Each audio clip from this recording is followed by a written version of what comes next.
દિયોદર તાલુકા પંચાયતના પ્રમુખની આજે ચૂંટણી યોજાશે। અનેક વિવાદો બાદ આખરે પ્રમુખ અને ઉપપ્રમુખની ચૂંટણી યોજાશે।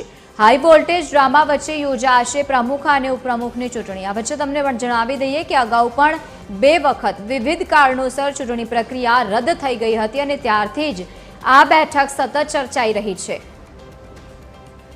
વધુ માહિતી સાથે સંવાદદાતા હાજાજી જોડાયા છે।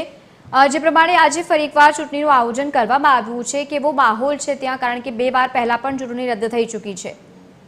જી ચોક્કસ લવલી, આપને જણાવી દઉં કે દિયોદર તાલુકાને આજે જે છે એ પ્રમુખ અને ઉપપ્રમુખની ચૂંટણી યોજાશે। આમ તો જો કે 25 તારીખ આપવામાં આવે, ત્યારબાદ કોઈ પણ અન્ય કારણોસર ચૂંટણી રદ કરવામાં આવી। ત્યારબાદ રદ થયા બાદ ત્યાં આગળ ફરી એક હોબાળો થયો। હોબાળો થયા બાદ જ્યારે કલેક્ટર ઉપર ટોળાનો હોબાળો કર્યો હતો અને કલેક્ટરને ઝપાઝપી ત્યારબાદ 20 લોકો 10 લોકો નામજોગ ફરિયાદ થઈ હતી અને 50 થી વધુ લોકો સામે ટોળા સામે ફરિયાદ થઈ। ત્યારબાદ ફરી એક તારીખ આપવામાં આવી, 27 તારીખ, એટલે કે 27 તારીખે ચૂંટણી યોજવાની હતી પ્રમુખ, પરંતુ કોઈ પણ કારણોસર અચાનક જે અધિકારી છે, પ્રાંત અધિકારી બીમાર પડતા એમને સારા અર્થે ખસેડવામાં આવ્યા। ત્યારબાદ ફરી એ ચૂંટણી વિવાદમાં ચૂંટણી ફરી એક તારીખ આજે આપવામાં છે કે આજે ફરી 11 વાગે પ્રમુખ અને ઉપપ્રમુખની દિયોદર તાલુકા પંચાયતની ચૂંટણી યોજાઈ છે। આમ તો વિવાદિત ચૂંટણી થઈ ચૂકી છે, પણ વિવાદનું મુખ્ય કારણ એ હજુ સુધી કોઈ જાણવા મળ્યું નથી, પરંતુ અલગ વારંવાર તારીખો પાડવામાં આવી છે, પણ ચૂંટણી યોજાઈ। પણ હવે જોવાનું એ રહ્યું છે કે આજે ફરી એકવાર તારીખ આપી છે અને 11 વાગ્યાના સમયે ચુસ્ત પોલીસ બંદોબસ્ત વચ્ચે ચૂંટણી યોજવાની છે અને પોલીસ કાફલો પણ ગોઠવી દેવાનો છે,